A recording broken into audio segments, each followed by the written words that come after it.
Agradeço a Vossa Excelência, senador Jorge Viana, até porque julgo da maior relevância o tema que trago para debate no plenário do Senado, que tem a ver com uma decisão que julgo da maior importância que nós estaremos adotando nas próximas semanas em razão da decisão que tomou a Câmara dos Deputados na quinta-feira, numa votação que varou a madrugada, permitindo que nós criássemos, na atual conjuntura, um rombo fiscal da ordem de aproximadamente 60 bilhões de reais para não apenas o governo federal, não apenas a União, mas, como sabemos, as vinculações que terão grande impacto em estados brasileiros, impactos em alguns municípios, e, portanto, esse é um tema que precisará ser debatido com muita profundidade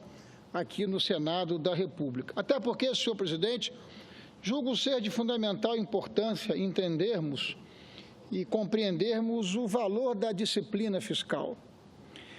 E a disciplina fiscal não é um valor, senador Moca, que possa estar vinculado à questão ideológica. Não. A disciplina fiscal, ela vale para governos, ela vale para empresas e ela vale, evidentemente, para as nossas vidas pessoais. A forma com que organizamos a nossa vida, a forma com que alocamos, a forma com que priorizamos, sobretudo os recursos públicos, que não pertencem aos governantes de plantão, pertencem à sociedade. Existem governos de esquerda, senadora Fátima Bezerra, que trabalham a disciplina fiscal como valor e como princípio. E o mais próximo de nós aqui é o governo do Chile.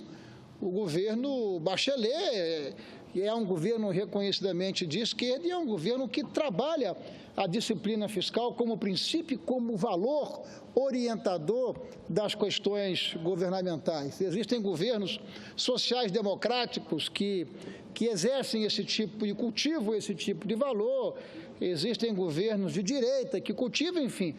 A questão da disciplina fiscal não é, portanto, uma questão que está subordinada à questão ideológica. É uma absoluta necessidade e pré-condição para o bom funcionamento de um bom governo. E um bom governo, senhor presidente, senhoras e senhores senadores, um bom governo se resume por duas palavras. Ele tem que ser decente e ele tem que ser eficiente. Ele tem que reunir valores e princípios morais, até porque nós estamos numa quadra da vida brasileira em que o valor moral que deve estar presente nas atitudes de um governo é uma questão central. Mas não apenas a questão da decência na atitude e na atividade pública. Também a questão da eficiência.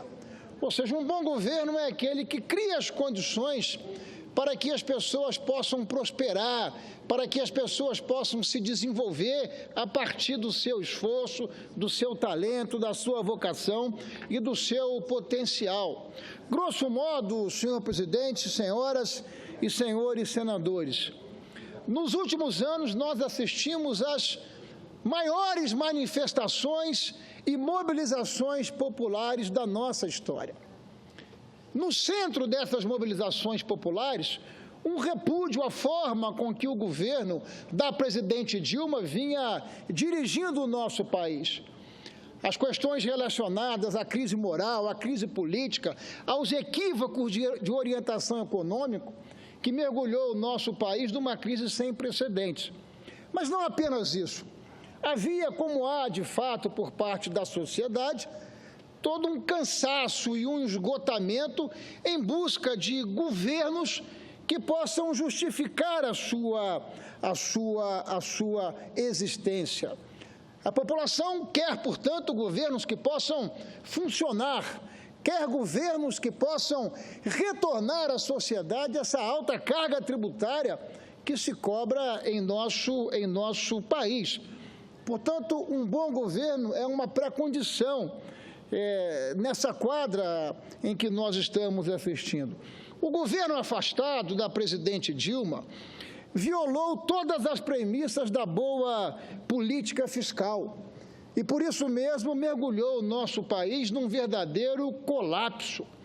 Ela atentou contra as leis fiscais, as leis orçamentárias, atentou contra a probidade e, por isso mesmo, foi afastada provisoriamente pelo Senado da República e quero crer que, num futuro vindouro, será afastada em definitivo, pois o seu retorno ao governo se traduzirá num absoluto desastre para a nossa sociedade. Eu estou certo e convicto que a Comissão Especial do Impeachment, respeitando o contraditório, respeitando o devido processo legal, sem qualquer favor, por obrigação, estará julgando os atos da Presidente da República e, sobretudo, as consequências desses atos para o nosso país. O colapso gerado pelo governo da Presidente Dilma, sob sua orientação, está configurado, sobretudo, num número que me parece absolutamente inquestionável. O governo brasileiro pagou em 2015 500 bilhões de reais de juros. Esse é o tamanho da desorganização, muito mais que financeira, muito mais que fiscal, econômica que mergulhou o governo da presidente Dilma. E quando nós olhamos para o mundo e fazemos uma comparação daquilo que nós pagamos de juros, recursos que foram drenados, que foram desviados de ações e de segmentos que são de fundamental importância para a sociedade brasileira, como saúde, educação, segurança, mobilidade urbana, promoção social e assim por diante. Senador Moca, pagamos de juros em 2015 mais de 500 bilhões de reais de juros e gastamos com Bolsa Família 28 bilhões de reais. Esse é o tamanho da desorganização do governo da presidente Dilma. Esse é o legado, é a dimensão do legado da presidente Dilma e do seu governo. Mas o que representa isso que nós pagamos de juros em relação ao nosso produto interno bruto, que é o conjunto das nossas riquezas? O Brasil pagou em 2015 8,5% do seu produto interno bruto em juros. Portugal pagou 4%, a Itália 4%, e a Grécia, que vive uma crise extraordinária de derretimento, pagou em 2015 3,6% do seu produto interno bruto de juros. E o Brasil pagou 8,5%. Portanto, esse dado é um dado que revela o quanto o esforço, o trabalho e a dedicação e o suor do povo brasileiro está sendo drenado para financiar a desorganização fiscal. Além disso, produziu a maior recessão da nossa história. Somos hoje um país com mais de 11 milhões de brasileiros que, mesmo tendo uma carteira de trabalho, não tem como utilizar, não tem aplicação para essa carteira de trabalho. E todos nós sabemos o que representa um ser humano sem trabalho, o que representa um pai, uma mãe, o que representa um jovem que chega ao mercado de trabalho e que não consegue uma colocação para, a partir do seu esforço e do seu trabalho, ter uma vida digna e conceder uma vida digna aos seus. Por força dos equívocos de orientação econômica, temos uma dívida hoje que corresponde a mais de 70% do nosso produto interno bruto e com perspectiva de chegar a 90% do nosso produto interno bruto se essa marcha da insensatez não for contida. O colapso fiscal do governo e sua necessidade de se financiar estão empurrando, estressando a taxa de juros para patamar e professor Cristóvão Buarque. À medida em que o país se desorganizou fiscalmente, À medida em que o governo da presidente Dilma nos mergulhou nesse colapso fiscal, à medida em que o governo já deve 70% do seu produto interno bruto, e ele tem que se financiar, ele tem que manter a taxa Selic lá em cima, e para manter a taxa Selic lá em cima, ele não está apenas comprometendo a sua questão de solvência, está comprometendo também a solvência das empresas privadas, que são geradoras de oportunidade. Portanto, sem resolver o nó fiscal que o governo da presidente Dilma mergulhou o nosso país, nós não estaremos produzindo uma redução sustentável da taxa de juros.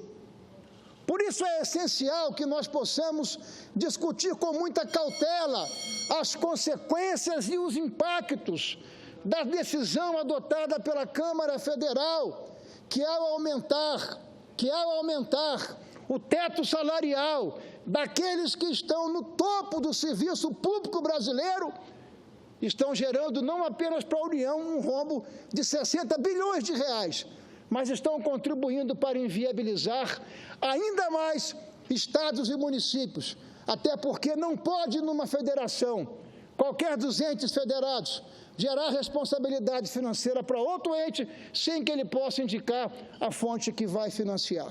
Ouço com prazer o meu eminente amigo e senador Cristóvão Buarque. Senador, o que vale a pena lembrar aqui é que não foi por falta de aviso que essa dívida explodiu. Quantos de nós aqui, inclusive entre esses o senhor e eu, avisamos, alertamos, consideramos, propusemos, sugerimos, tudo ignorado, na arrogância que havia naquele momento de que a política é capaz de controlar tudo na economia. Não é. A economia tem regras que, se não são seguidas hoje, amanhã você paga o preço. É como qualquer pessoa que sabe o seu salário, sabe os limites do salário, mas entra numa loja com cartão de crédito e sai comprando, depois paga. Há certas coisas na economia que funcionam como lei da gravidade. É a lei da aritmética. Se você não respeita a lei da aritmética nas finanças, o preço vem depois. E aí, o que o senhor está falando, a taxa de juros. Taxa de juros não se pode definir apenas com base na vontade política. Tem a ver com a dívida, como o senhor colocou. Eu comparo isso quando eu falo com algumas pessoas, senador Jorge, quando a gente vê na televisão esses astronautas na Lua, né? Eles saltam em vez de andar, porque a lei da gravidade diz que quanto mais massa, mais forte é a lei da gravidade. A Lua tem uma massa pequena, as pessoas saltam em vez de andar. Isso acontece com a economia financeira. Quanto maior a massa da dívida, maior os juros. Não tem como você ter uma dívida alta e ter juros baixos. Até porque a dívida alta exige refinanciamento, que exige pedir mais empréstimo, que exige aumentar os juros. A moeda é uma mercadoria, como qualquer outra, segue suas regras. E aí, cometemos o erro ao longo de anos de achar que a gente podia brincar com a economia conforme os interesses, conforme a vontade política, até bem intencionada, eu não nego, de gastar mais para certas coisas positivas, ou de forma negativa para financiar o que não é prioritário, ou até mesmo para financiar, para ganhar uma eleição, gastando mais do que é possível. Então, uma das coisas que se espera do governo Temer, interino, e, sinceramente, se houver a volta da presidente Dilma, que ela vai ter que fazer, é a responsabilidade fiscal. E aí tem ajuste. Mas o que está faltando, senador, e aqui eu vejo atrás o senador Moca, e é bom eu comentar com ele, estava aqui há pouco, desculpe, é que o presidente Temer está correto quando fala de que não se pode gastar mais do que se arrecada. Mas ele não está dizendo ainda quem vai pagar a conta. O estrago foi feito pelo governo anterior. Quem vai pagar essa conta é o governo atual. Mas ele não está dizendo quem vai pagar a conta.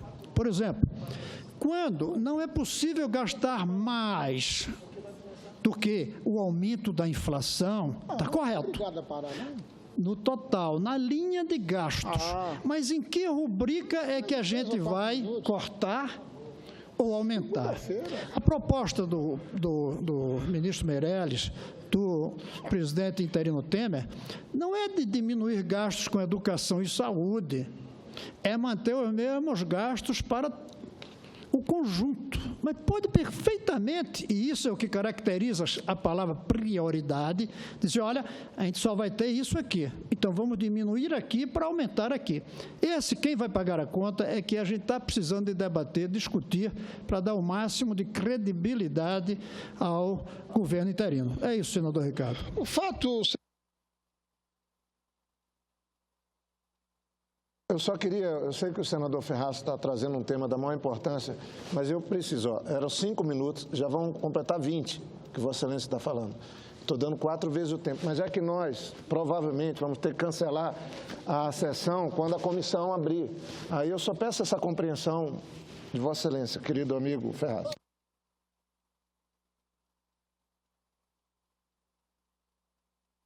Senhoras e senhores senadores, é que um dos mais fortes gargalos para que a nossa economia possa gerar prosperidade, nós precisamos resolver a questão dos juros. E não há como resolver a questão dos juros altos se nós não resolvermos o nó fiscal. Na semana passada, nós autorizamos, na semana retrasada, uma nova meta fiscal. O que na prática significa isso? Que nós autorizamos o Poder Executivo a produzir um rombo este ano de 170 bilhões de reais. O que nós estamos sinalizando à sociedade brasileira que o momento é de sacrifício, e o sacrifício não pode ser seletivo. O sacrifício precisa ser compartilhado, socializado para o conjunto da sociedade brasileira.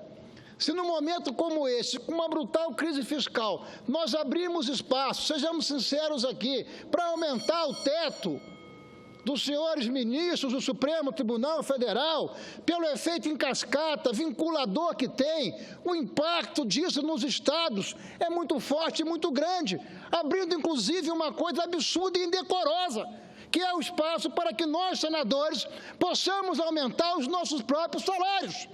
Isso não é possível, senhor presidente. É preciso ter misericórdia para com a quadra econômica e a quadra social por que passa o nosso país.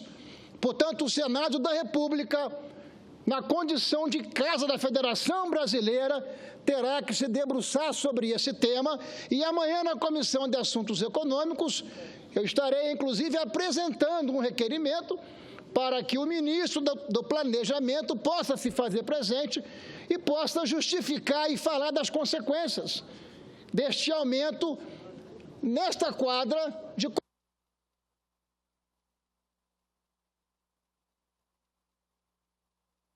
tempo para abordar esse assunto, senhor presidente, que julgo da maior importância. Não é o momento, isso está, inclusive, numa das passagens mais lindas do livro sagrado, está em Eclesiastes. Há momento para tudo na vida.